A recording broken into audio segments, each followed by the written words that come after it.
Hello, hello, hello, and I think it's time to begin. So, good evening, ladies, and I hope you have some ladies over here tonight, and gentlemen, and welcome to the Saturday night live stream, FPV related. And by the way, Cranked, no, I'm not calling out Kevin. Kevin did an amazing job.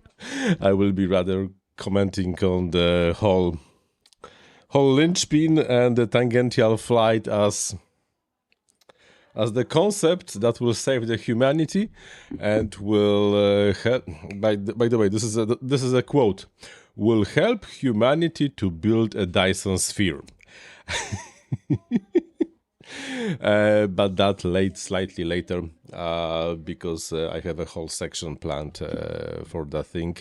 So I have no idea if Terrance Howard will be watching this. I personally doubt, but well, like I said, I have planned the whole section about the Lynchpin project and Tangential flight, and the fact that some people probably should stop pretending on being as smart as they think they are, because but like I said, this is gonna happen later, and we have slightly more interesting. No, this is the biggest. No, this is the catchiest topic for the evening, but definitely not the only topic I have in mind for tonight, because there will be some things happening. And I think we're gonna begin with the feature that I have that I am working for on the Inav 8, and this will be related with the configurator of the Inav 8. Let me quickly prepare the environment to show you what's going on, because if I'm right, you're gonna like it. I bet at least some of you are gonna like it. So let me quickly show you what's gonna happen in the Inav 8. Like I said, I still do have to prepare some stuff. Right. Okay, this one. I still have to prepare some stuff, so give me a minute. So, I bet that you all know how the standard configurator look like, and after you flash and empty version of Inav, after you restart the configurator, reconnect to the configurator, you will be given with the preset selector, where you can just choose if this is like the 3-inch propeller, 7-inch propellers, aeroplane, flying wing, etc, etc, etc. And this functionality was pretty cool, because this was basically setting up some basic features for you. Like, for example, setting up the mixer, setting up some default presets for the PID, for the filtering, and so on and so on and so on. But this is not all. And this was basically leaving some of the functionalities to the complete defaults, when you still have to go to different places to set them up. Look what happens now with the Inav configurator 8 after I select one of the presets. The beginning of the process looks relatively similar to everything you know. We have saving some defaults, but then look at this. Now, for the Inav 8, there will be a wizard, a few-step wizard that will allow you basically to set up more than just the standard preset. You will be able to quickly and efficiently, with only a few clicks, select, for example, the serial port. Let's say I have the serial port, not the serial port, select the receiver. Let's say I have the, what do I have? Let's say I have the Crossfire on serial port 4. I click next, and this is saved, and then I only have to choose if I have the GPS connected. Let's say I have GPS on serial port 3, and then I click next, and that's all. This wizard is designed to basically greatly simplify the process of setting everything up. So far, there are only 2 pages in the wizard. The first page is setting up the receiver. The second page is setting the VTX. There will be, however, more. I'm still planning to set up basic channel mapping. I'm preparing to have the wizard step that will help you to choose the type of the VTX, if you have the DJI-03 or, I don't know, Vox snail or anything like that.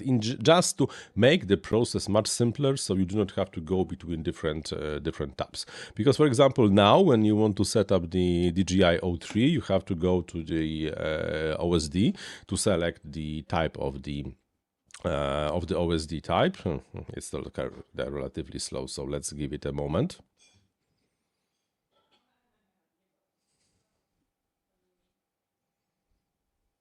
Okay, configurator is not responding, but this is just the development build, so I suppose this is fine.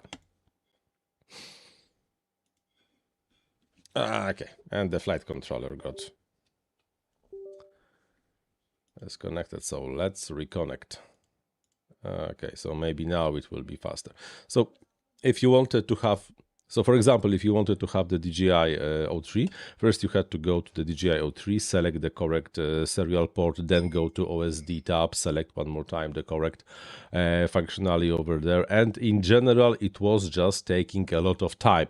With the Inav Configurator 8, it will be much more streamlined process when you will just have the few wizard steps that will just basically guide you through from start to finish. And hopefully, I hope that this will make the Inav the simplest to set up flight controller software on the market. At least that's the plan.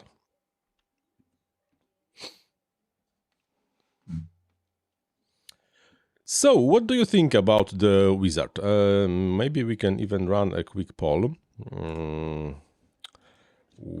Will set up wizard help making Inav simpler to use? Yes, no, start the poll. So, share your opinion on the topic. And Sky King FPV can't get much easier than Kiss. Well, Kiss is simple. I do have to say it's simple, but let's remember that Kiss basically ignores the whole problem of the GPS and the position holds and missions and waypoints and everything. So Kiss is simple because it's just simple, not because the process is simple. Well, okay, the process is simple, but still. Oh, AJSR71 sounds sweet to me. I switching almost everything over to Inav. Good choice. Good choice, by the way, man. Good choice. Yeah, the problem of the targets the problem of the targets is well known in the Inav community, and partially comes from the fact that, well, manufacturers basically ignore Inav. At least those smaller manufacturers basically ignore Inav. This is, however, changing. There are good signs coming from different places, and more companies are actually, yeah, okay, maybe we should have the Inav support, because at the end, Inav can do a lot of things, and it's good to have support of the software that basically allows you to have pretty nice and awesome functionalities here and there. So I think, yeah. Okay, Sky King FPV, you trolled me nicely. But honestly, my goal is to make Inav much simpler. I do have to admit that at one point we really made it complicated. Because, you know, all the functionalities, all the new stuff, all the fancy bells and whistles, and at the end you really had to take quite a lot of time to set up everything. But if to think about it, majority of the settings are not really supposed to be ever changed. They are like set once and then like forget about them, do not touch them. And if you have a nice, at least more usable user interface to guide you through the process, why not to use it like that? So hopefully for the next release of the Inav 8, at least some of those functionalities will be implemented, and hopefully people will appreciate that. On the topic of the Goku, the Flywoo in general, the Flywoo is not really interested in having their hardware supported. I mean, from time to time they are like, okay, maybe something should, probably because like they have a batch of drones to be sold, like, I don't know, for example, to the Ukraine. But in general, they are not really like they are not interested. So if you would like Goku flight controllers to be supported, then write the Flywoo customer support. Hey man, customer support. We would like to Inav to support your hardware. Please make that happen. If they are willing to make that happen, I see no problems of actually making this happened.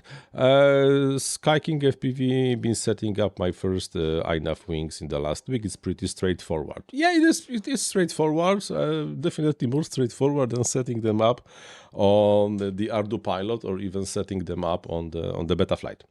By the way, I'm slowly working on the tutorial on how to how to try to set up a flying wing on the Betaflight. Oh man.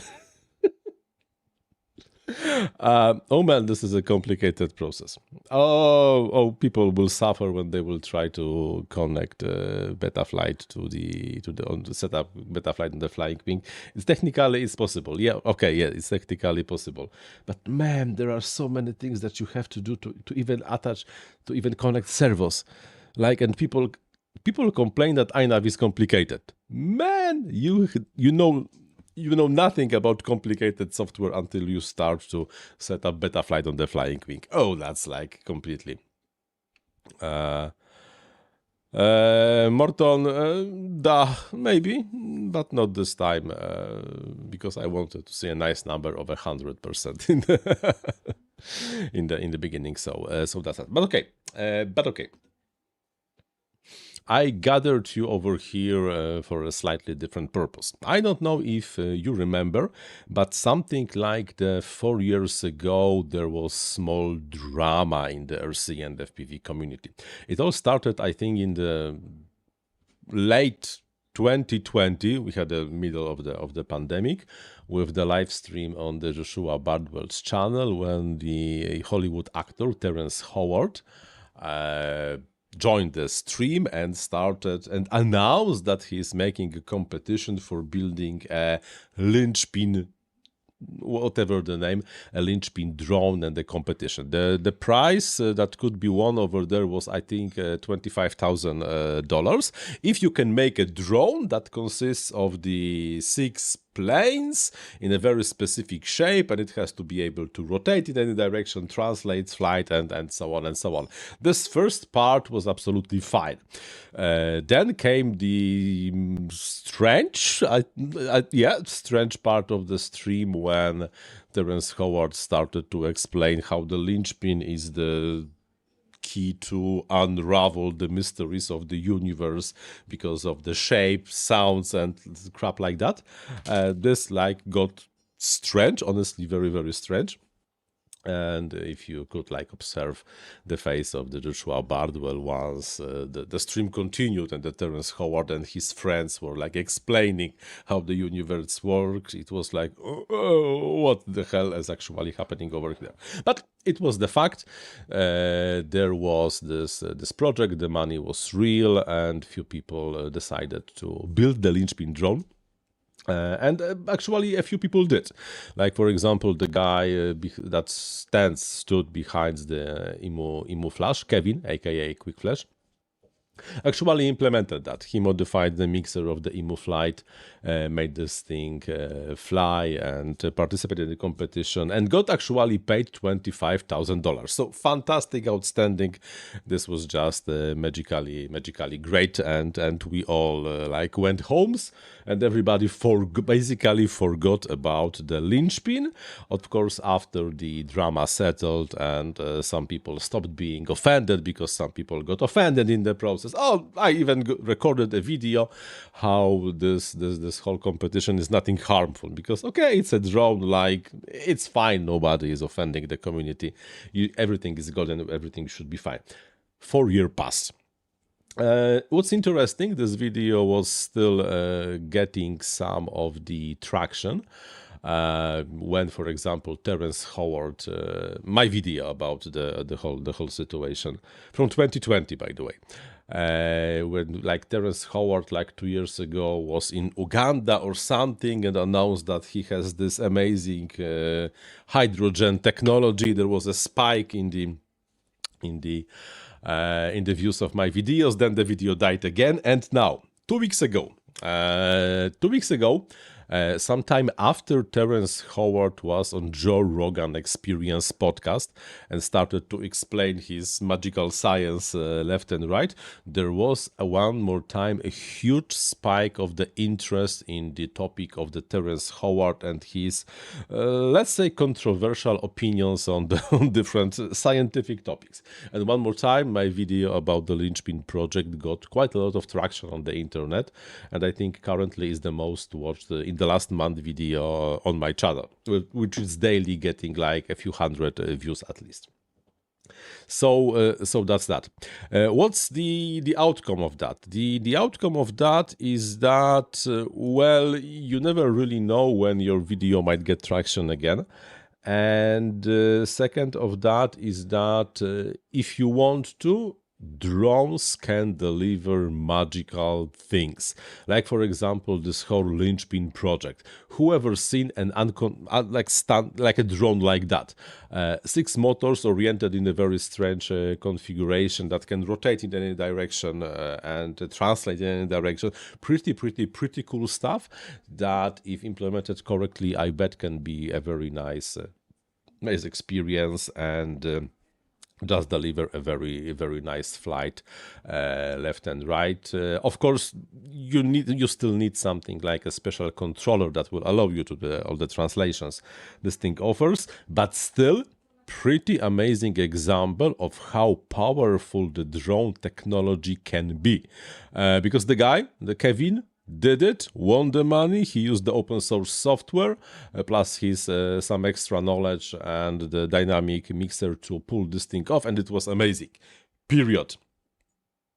Even complete uncontroversial Hollywood actors can lead to something interesting happening in the market. Pure comedy. We're gonna go into the comedy in the moment, because this story is actually kinda further away. And now, we all know that the Lynchpin drone is real. It exists. It was built. Kevin did it. By the way, Kevin, good job on that. And if you are wondering about the results of the Smith predictor on the D term, I will be playing with that thing probably next week. So the Lynchpin is real. And like I said, the Lynchpin is a pretty amazing example of how much you can push things with the drone technology if you have the vision. However, here is my opinion why the Lynchpin project on the longer run is just stupid and makes no sense. It goes like that. One of the biggest stopping factor that basically right now prohibits the wide adoption of the drones is the multi-rotor drones, is the relatively low efficiency of the power drive. A lot of power is wasted on keeping the drone in the air. This is why drones are not really suited for the long travel. Why? Because the propellers have to provide the thrust. The heavier it gets, the faster it flies. You need more power. You have to carry on with more battery, and that limits your potential payload you can put on your drone to deliver this thing somewhere. Here comes the Lynchpin, which has some pretty unique features, like any side of the Lynchpin can be up or down, because this thing can basically translate, rotate however it wants, and it still will be flyable. And it flies. It's proven, it's fantastic, outstanding, yet. But the Lynchpin drone will not revolutionize anything, will not help humans to develop new stuff, will not be delivering any packages, and definitely will not help transform humans into transcendental beings, and so on and so on and so on. And the reason that the Lynchpin drone is a flawed idea is that the Lynchpin is highly inefficient. If the standard drones, standard quadcopter with 4 motors, are classified as not efficient enough because the motors have to provide directly the lift, the situation with the Lynchpin is even worse. Let me take one of my drones.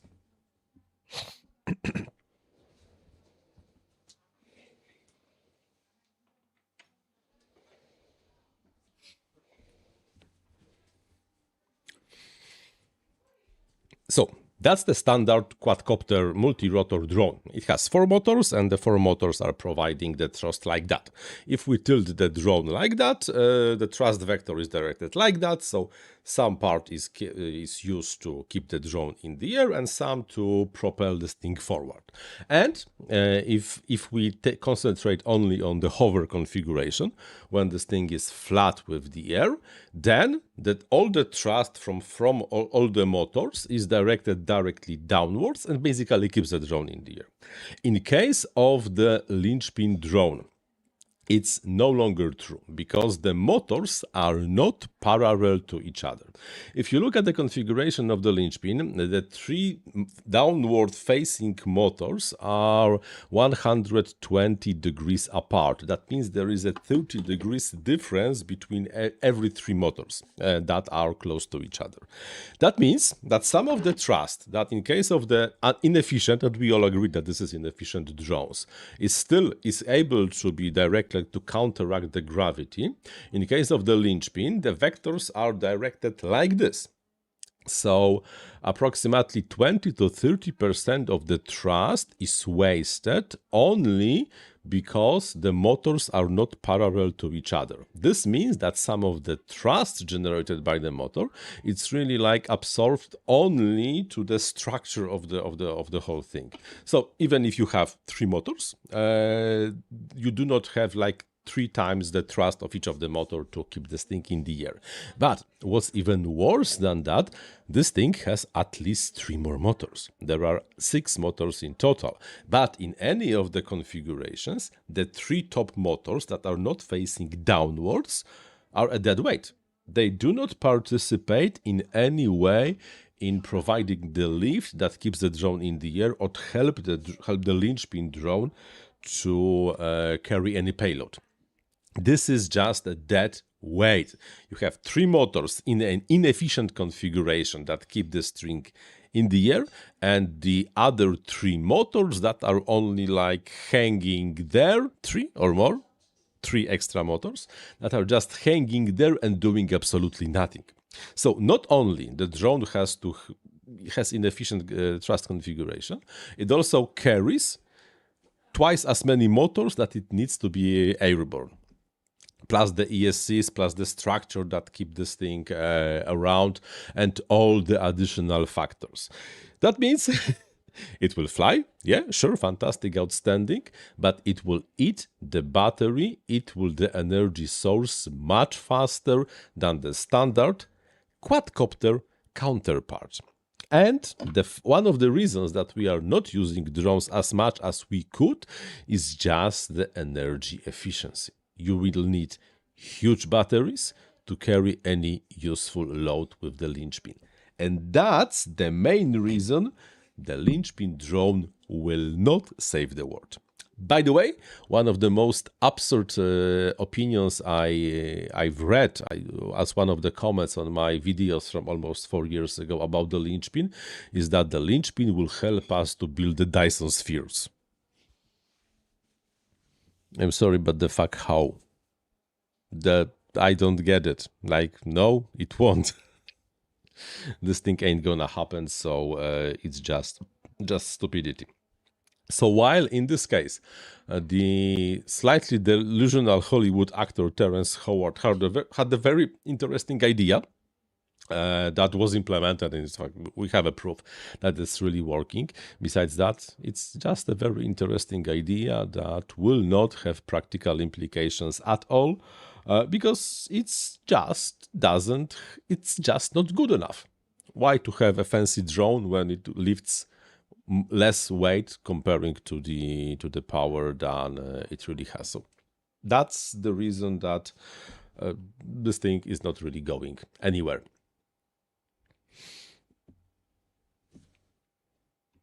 It's not going anywhere. AJ SR71, thank you very much for your super kind donation.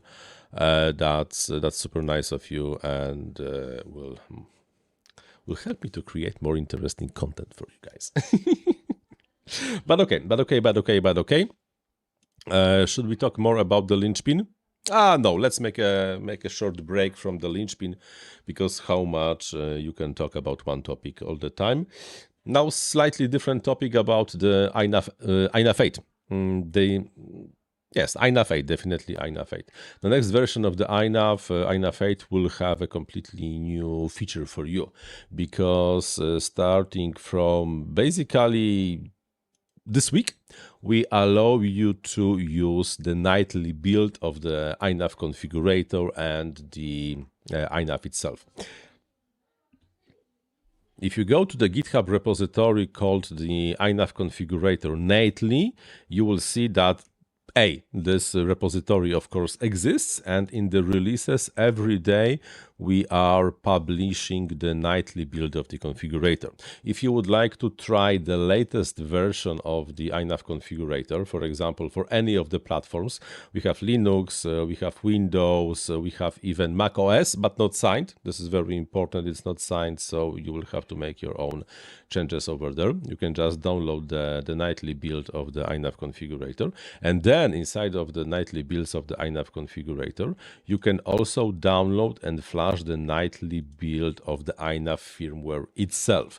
That means if you want to, you do not have to wait for the release candidate, and if there is a very specific feature you would like to test it, you can without absolutely no problem, because at the moment, after each push to the master repository of Inav, we are building a release for you, and you can use it if you want to.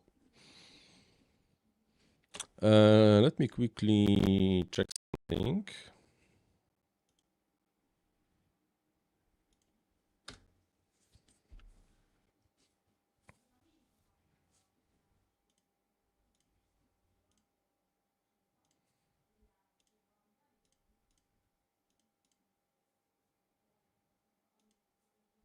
Okay, something is broken. Okay, yeah. Nothing is perfect nowadays.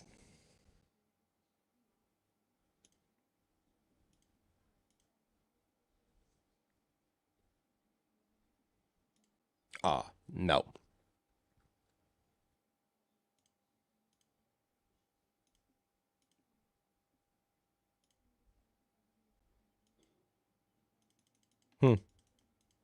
It's definitely not working like expected.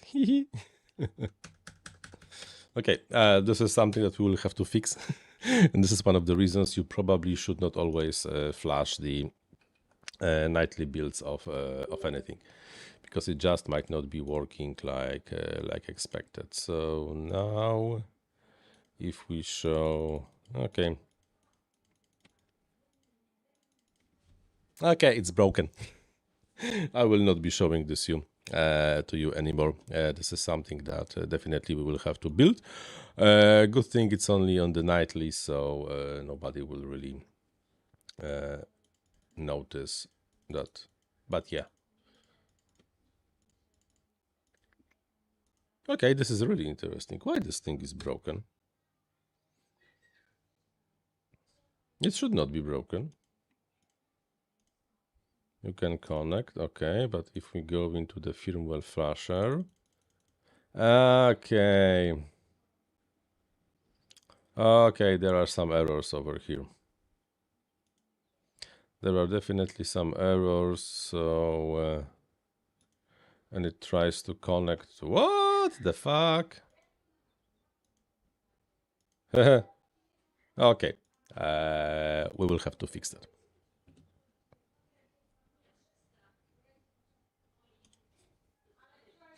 Oh, Bandita, nice to see you. Boris, is it possible to run Inav on the beta FPV toothpick? I'm not sure about the toothpick, but there is a pretty good chance that we have such a target. It's 100% possible to run on the F411 targets. I know because I'm running Inav on my tiny whoops, and all the beta FPV tiny whoops are using the F411s. My toothpicks not, but we can easily check that out by going to the source code and checking if there is beta FPV F405. And beta FPV, No. Beta FPV, we only support Beta FPV F411, F435, and F722. So, unfortunately, Boris, at the moment there is no official target that allows you to run Inav on the Beta FPV toothpicks. I'm in the contact with Beta FPV. I can actually ask them if they are planning to do something about this thing. Poziom 69 is asking, is it possible in Inav to set LEDs under the button in the radio? You mean to turn them off? Yes, there is a flight mode called the LED off, so you can basically turn them off and on the whole LED system once with the switch. But this is for the WS, those programmable RGB LEDs. If your flight controller has the pin IO, the pins that are driven by the flight controller, basically the switches. This is also possible to have them turned on and off. So yeah, absolutely doable. Jeff Locke, yeah, absolutely. The fact that you have the great idea doesn't mean the idea is actually good. Because there is a huge difference between the concept of doing something and actually doing something. And the reality is that with our civilization, the simpler and the cheaper solution will usually win with the more expensive solution. And the biggest limiting factor of our drones are, of course, the batteries. The batteries and the fact that the lift ratio of drones is rather extremely limited. Just because the motors have to provide all the lift, there are no wings, and you do not have free lift. It's very expensive. No, the free maybe is not the correct word, but the lift is just a very expensive thing. And so, dihedral Skyking FPV is something slightly different. With the dihedral airplanes, the dihedral approach to the wings on the airplanes, there is something that you get from the dihedral, and this is the increased stability. Yes, you lose some of the lift comparing to the lift area, but you gain the stability. In case of the Lynchpin drone and the fact that the motors are in the dihedral configuration, you only lose. You do not gain anything. There's no gain. There are only costs of that solution. So no. Arpan Sarkar, for a 7-inch build, can I use 31, 15, 900 kV motors? I mean, the kV, sure, why not? On the 6S, this will be more than flyable, but the 31 motors, 31, 15, they are too big. They are really too big. I would go with something 20, 28 size, because 31, 15 is really like a huge motor. This motor will be wasted on the 7-inch propeller. You will be heavily underpropped. The motor will just not be able to utilize all the torque that it delivers. So I definitely would go with something smaller, 2808, maybe something like that. But definitely not 3115, because that's just like too much of the torque for the 7-inch propeller, and your propeller will not be able to use this absolutely. Yeah, okay, Skyking FPV makes absolute sense. Anatoly Savenko, any plans to support MicroAir 743 in Inav? This is how it goes in terms of the support of different flight controllers in Inav. We are not buying and providing support to flight controllers that other manufacture. This is just the reality. We are already doing so much for the community and for the manufacturers or the companies that are selling you hardware that, okay, there's just a limit. No, we are not crossing that road. We'll deliver you software. But if you as the company would like to utilize our free work to make your own profit, you have to participate. That means that at least you have to share the hardware samples and either develop the target by yourself or sponsor development by us. Because if not, then our work will be eaten by free by the companies. So that's just the reality. If, of course, the company that is selling Micro Air 743 would like to have their hardware supported in Inav, let's talk. Like, we have a few companies, a few manufacturers are constantly in the queue for the new targets. The process is going smoothly. We are reasonable people and usually absolutely not a problem. But we are not initiating the process.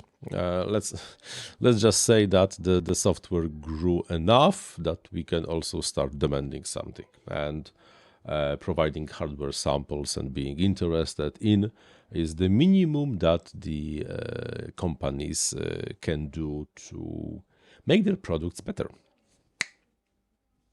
Arpan Sarkar, no, there will be no unified targets. That's just simple. And I'm not sure if you know, but EmuFlight is... I will record this part. I'm not sure if you know, but EmuFlight is, well, slightly backing off from the whole idea of the unified targets. Originally, the unified target idea was that there is one binary that, of course, for the different types of the MCU on board, but all, for example, F405 has the one binary, and all the configuration is happening with the CLI commands. You have the resource mapping and unified targets and so on. And this was the situation for the last few years. There is the repository in GitHub when you just provide the content of the CLI that configures the target in the way that you want this to use. But I'm not sure if you know, this repository is currently deprecated. Currently, if you want to add the new target to EmuFlight, you have to provide a specific build configuration. That means that every time you want to flash, the build system is building a firmware for you. There is not one binary that you can flash for all 405s. Every time you demand a firmware for a specific F405 equipped flight controller, the build system is building a binary specially for you. This is no longer a unified target. EmuFlight, without telling anyone about it, just backed up from the whole idea. So you might say that right now both Inav and EmuFlight have almost the same approach for building specific targets, while in case of the Inav, the target definitions are part of the main repository, but for the EmuFlight, the target definitions are part of the build system. You provide the build information and the build system builds the firmware for you, while we are building the repositories as part of the release process. So unified targets, apparently they were not such a great idea, and I would argue that how it works right now, it's no longer the unified firmware. I hope, Arpan, that this answers your question. Gedotics, how to load missions on Inav with the configurator. I will not show you how to do it right now because maybe we can do. Okay, why not? Let me start the Inav configurator quickly.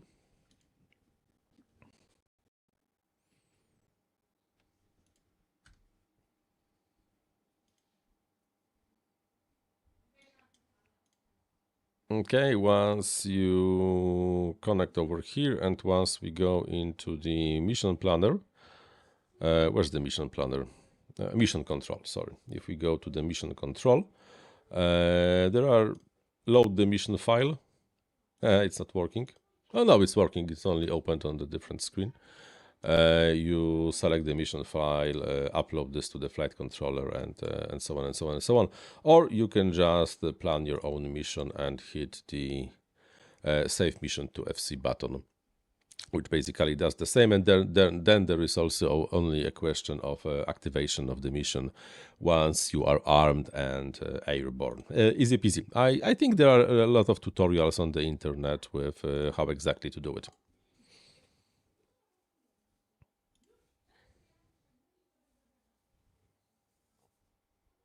Okay, poziom, while we are here. There's nothing really that much. If I would have the let's configured, so let me quickly configure let's and clear selected. Okay, let's assign this let a function of this and this to this and this to this, and then we're gonna save it. You should see that in the modes tab there is the flight mode called the, where is it? Beeper, cam stop, turtle. Oh, I don't see it. Let's see if the LEDs are enabled. We have to also enable the functionality of the LEDs. Okay, so let's give the flight controller a chance to restart. And now if we go to the modes, there should be right now let's off mode. So once this mode is activated by any channel of your choosing, the LEDs will turn off, and then once this flight mode is not active, the LEDs will be on. So that's all that you can configure over there. Let me quickly write a message because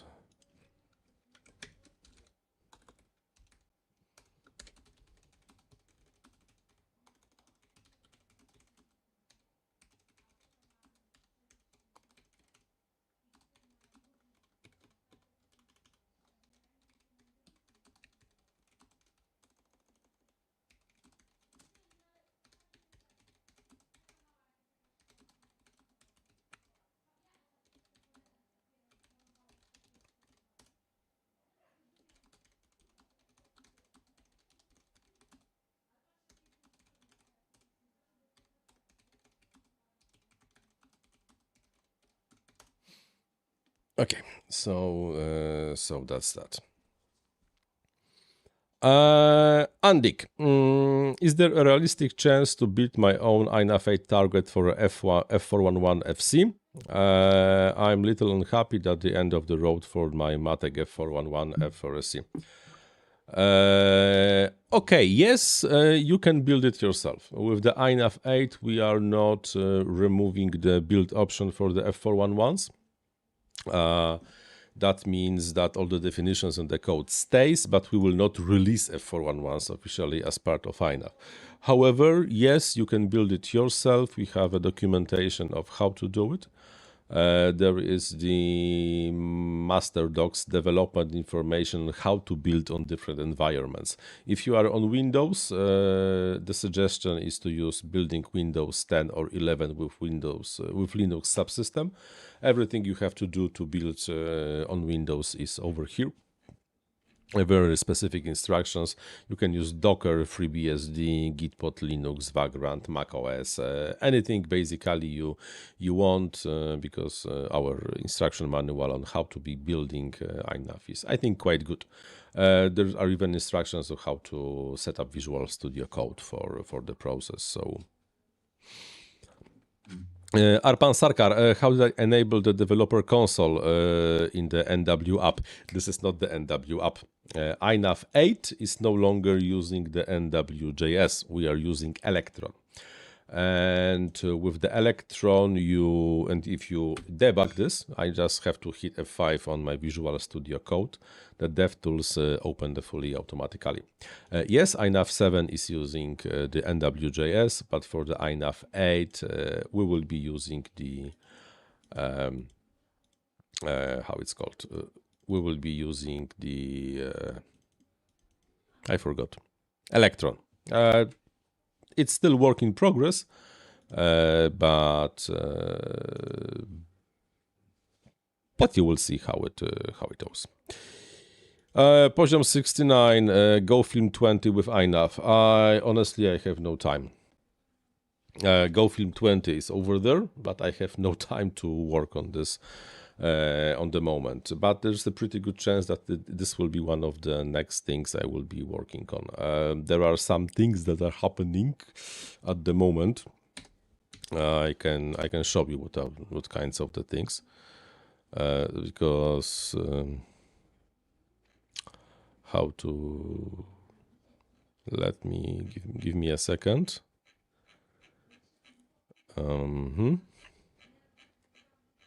Yeah. Private photos. Yeah. So this is the thing that is currently using quite a lot of my time.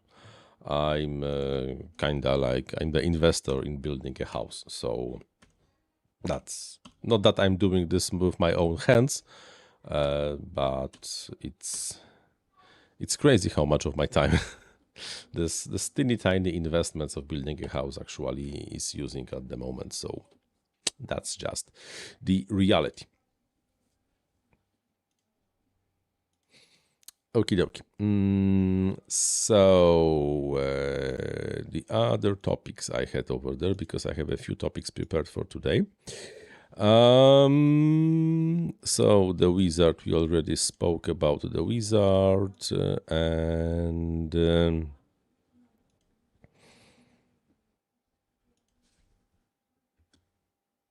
okay.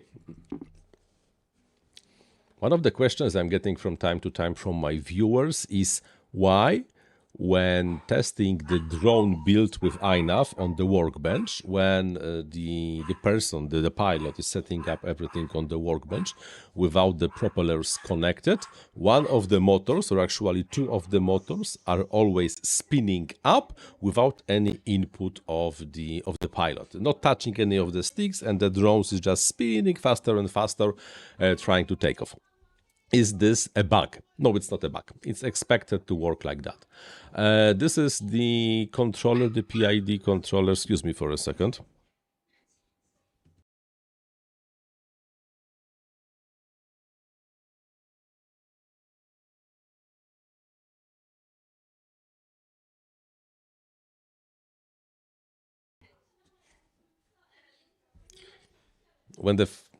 When the motors on your there's some drama downstairs. I cannot wait to have doors for my studio.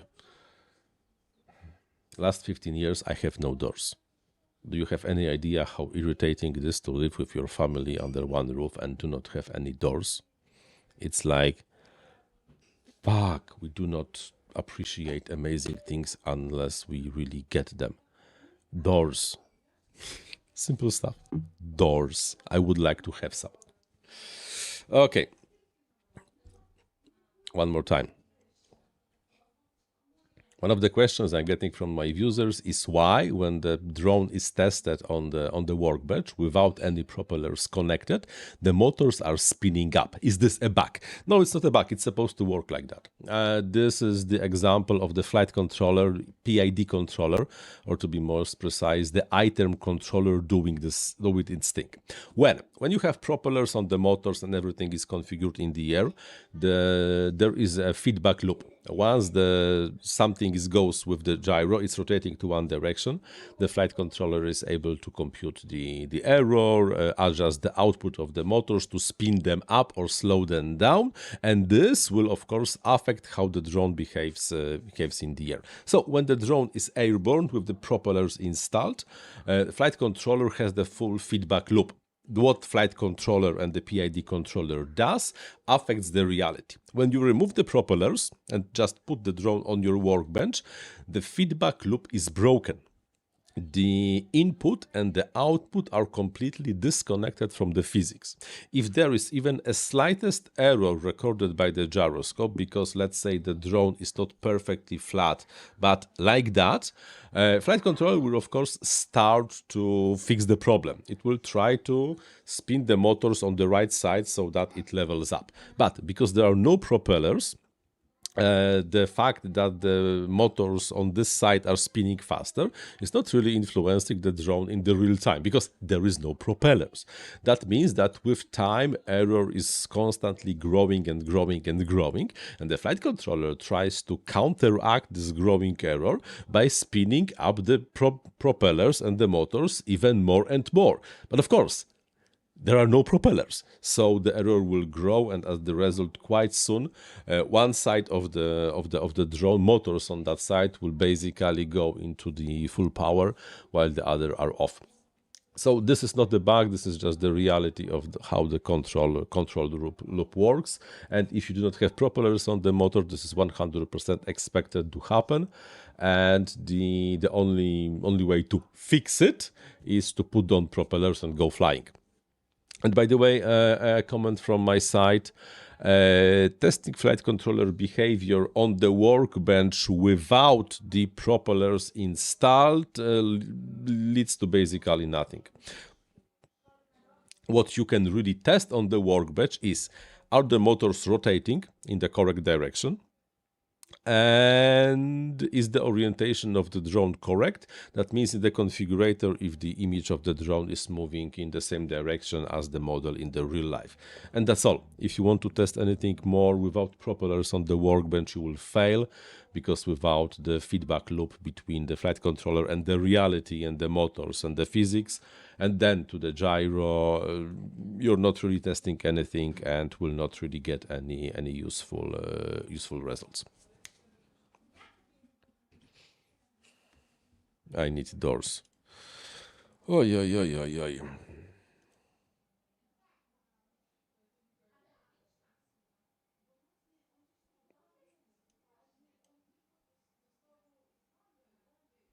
Yeah, Morton Upshot. It's not the end of the F411s.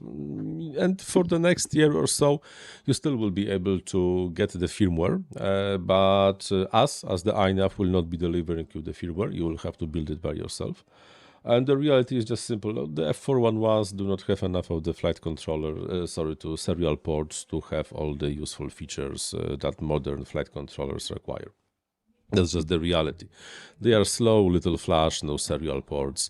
And if you want to build something modern with the F411, you should really reconsider your decisions. Because even if in theory this is possible, you are in reality highly limiting your options and the possible performance of the things. So that's basically all. It's time, like, go. No, enough. We said bye-bye to the F1s, we said bye-bye to the F3s, we said bye-bye to, and now right now we are talking, saying bye-bye to the F411s, and the next ones that we will say bye-bye are F722s. Hola, Mr. Batch. Nice to see you around. Doors. Oh, doors are amazing. I will have so many doors in my new house.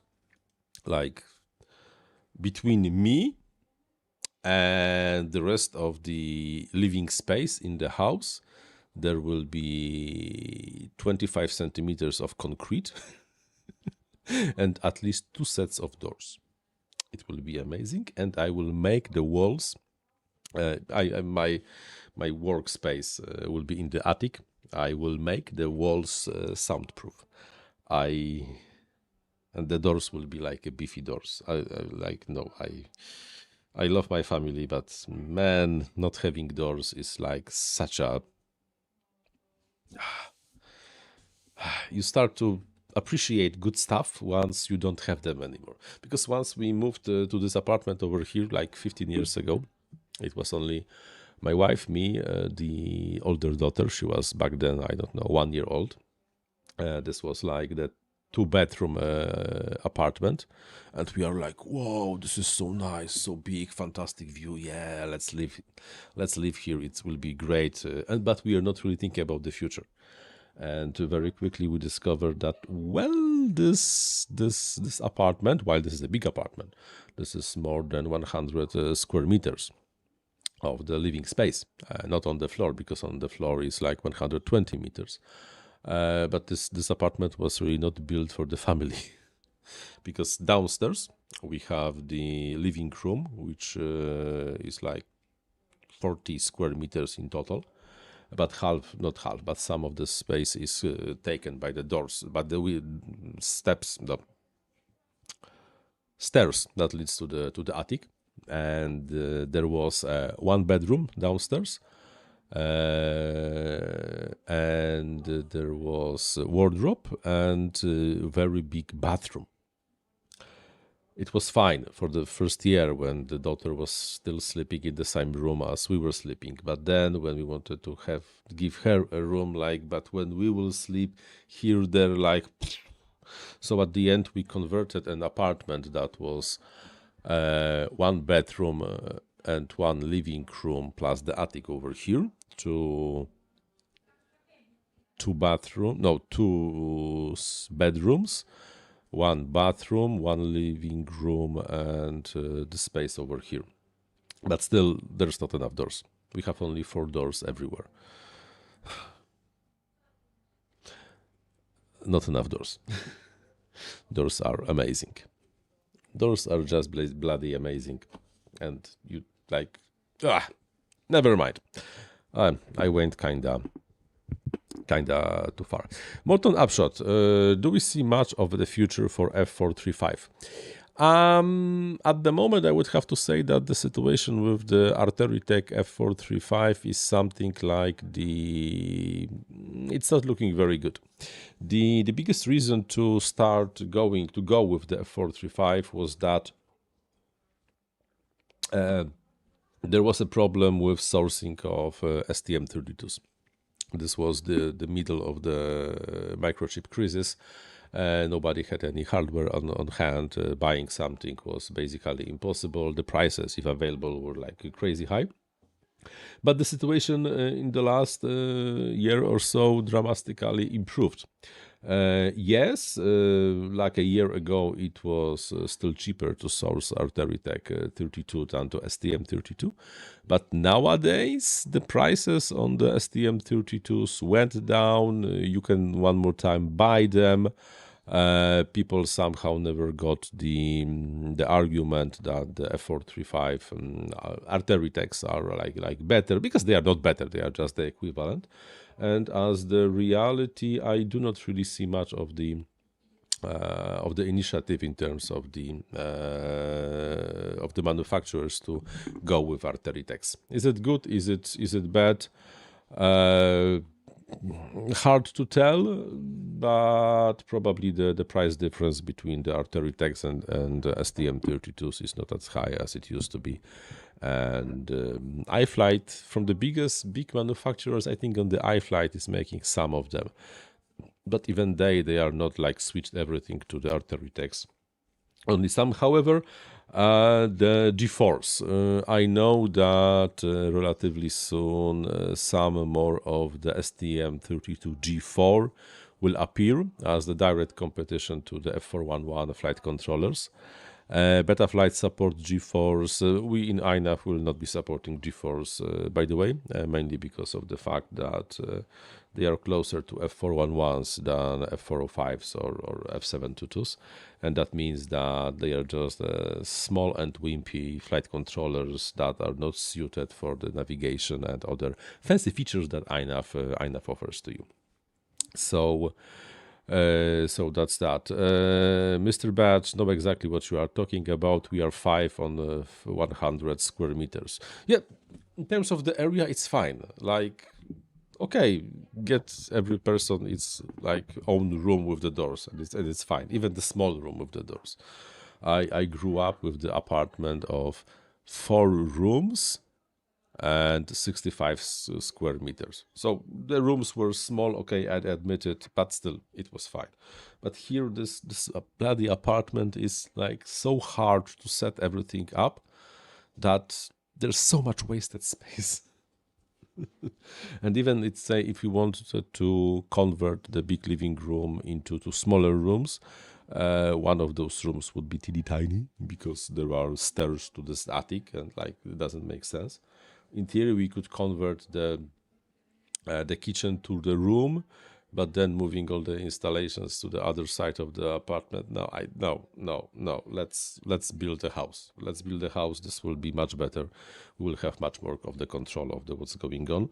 But then I discovered that, well, building a house, even if you're not the person who's actually doing the building, it's not that simple, because we have chosen the one level design with the attic that can be adapted as the living space.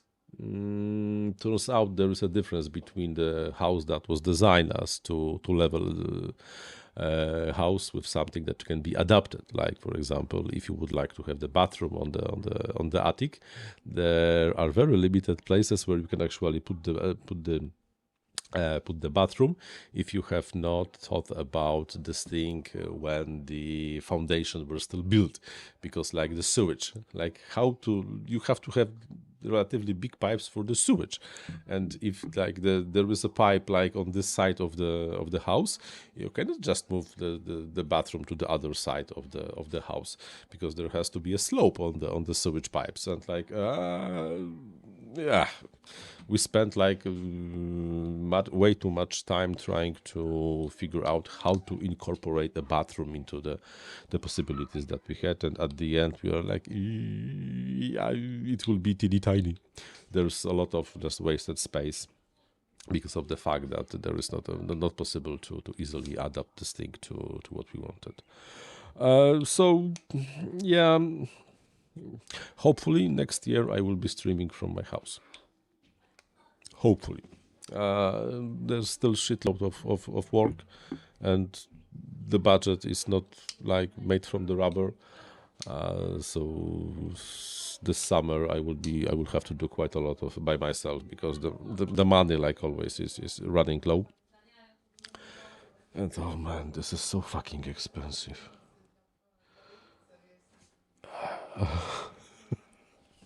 And we are not like getting everything from the highest possible, no, we are like we are reasonable people, and this is not like super big house or anything like that, but everything is so fucking expensive.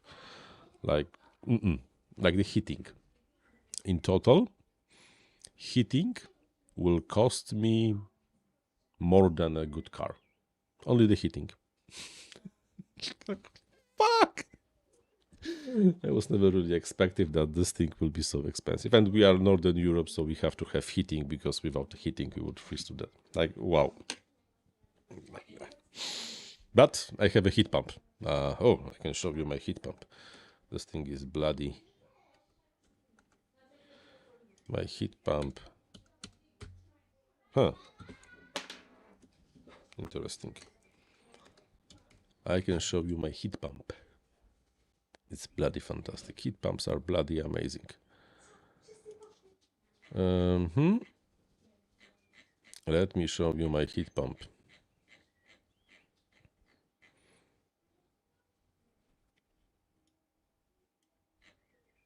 Where's my heat pump? Heat pump. And now I cannot find the heat pump. 2024-05.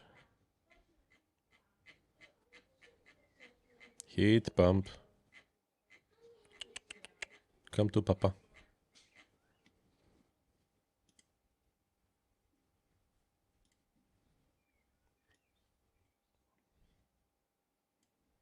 Oh yeah.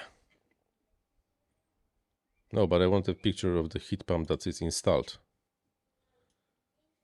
Ay.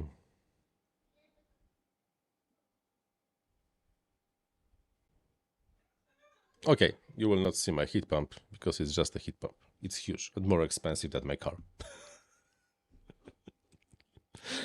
Anyhow. Oh, something fall. Anyhow.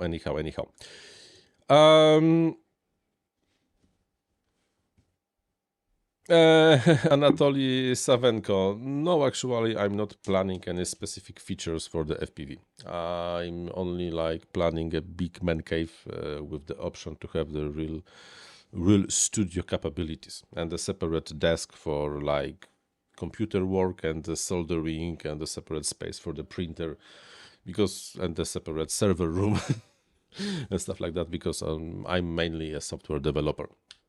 And the fact that right now everything is basically like located over here, it's super crowded. If I want to solder something, I have to take the soldering iron over here, and it's like the number of crap is growing everywhere. So no, nothing really in terms specific in terms of the parcel of land is not that big, besides to be able to fly over there, because once you put the house, maybe a tiny whoop is enough. Not like my parents, which have a very nice piece of land, like 5,000 meters. Some of the flight footage I present from time to time over here is recorded at my parents' garden. Like 5,000 meters is fucking a lot. We have only 1,000 meters. If you put a house over there, there's just basically no space. So that's a completely different story. So okay, gents. I think we will be slowly ending for today. 1 hour passed pretty nicely. We had a nice talk. I covered the things that I mainly wanted to cover, which was the Lynchpin project. And this is crazy how popular this video is apparently on this channel, because one actor decided that he wants to talk about these things and pretend it will be the best thing ever, but it's not. Like the video, like for the comparison. It's absolutely for the comparison. The video on how to color grade the FPV footage in the last 28 days got 3.7 thousand views, while the shitty video from 2020, when I say that the Lynchpin is doable, already has 9,000 views in the last 28 days. So the disproportion between like this kind of the content and just the FPV related content is great. Honestly, if I would be starting my YouTube career now, I would not be starting YouTube career about FPV. It's not how it really works. Anyhow, thank you very much, guys, for watching. It was a pleasure meeting you again. I'm not sure if you noticed, but recently I'm streaming slightly more often than I used to stream before, which is nice. I like streaming, at least from time to time, and if I have some interesting topics. On the other hand, something in my throat is growing. I think I'm gonna be sick one more time. Anyhow, thank you very much for watching. This was the FPV University. I'm Paweł Spychalski, and like always, happy flying. Bye bye.